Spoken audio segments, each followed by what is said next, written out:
কিছুতেই যেন নিয়ন্ত্রণে আসছে না হাম। প্রতিদিনই ঝরছে প্রাণ, বাড়ছে আক্রান্তের সংখ্যাও।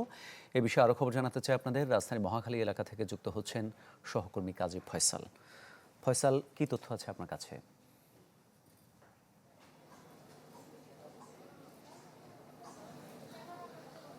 মামুন, আপনি যে বলছেন আসলে হামের যে সংক্রমণ সেটি কিন্তু ক্রমেই বৃদ্ধি পাচ্ছে।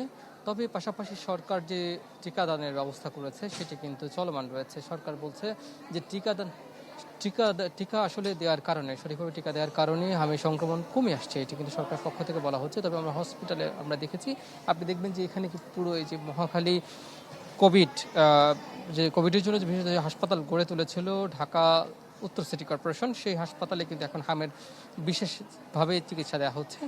এখানে মূলত আমি হাসপাতালের দ্বিতীয় তলার শিশু ইউনিটে রয়েছে, যেখানে আপনি দেখবেন যে পুরো সব কয়টি বেডে কিন্তু শিশু রয়েছে এবং শিশু রোগী মূলত যাদের বয়স 1 বছর বা তারও কম বা 1 বছরের সামান্য কিছু বেশি, এই ধরনের বয়সের শিশুদের সংখ্যা কিন্তু এখানে বেশি এবং নানান রকমের জটিলতা নিয়ে কিন্তু তারা এখানে ভর্তি হয়েছে।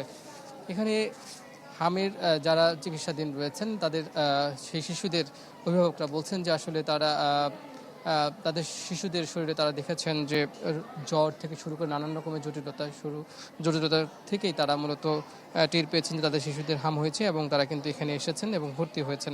আমাদের কাছে হাসপাতাল কর্তৃপক্ষের কাছ থেকে যদি আজকে সাপ্তাহিক ছুটির দিন, আমাদের কাছে যে তথ্য রয়েছে যে এই হাসপাতালটিতেই মোট এই হামের উপসর্গ নিয়ে ভর্তি রয়েছেন এই পর্যন্ত 409 জন এবং নতুন ভর্তি হয়েছেন 107 জন আর চলে গেছেন 145 জন।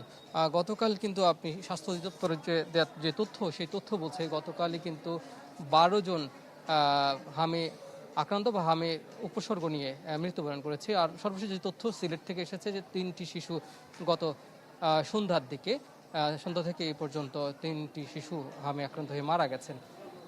ধন্যবাদ আপনাকে। জি, ধন্যবাদ আপনাকে। সহকর্মী কাজী ফয়সাল যোগ দিয়েছিলেন আমাদের সঙ্গে রাজধানী মহাখালী থেকে।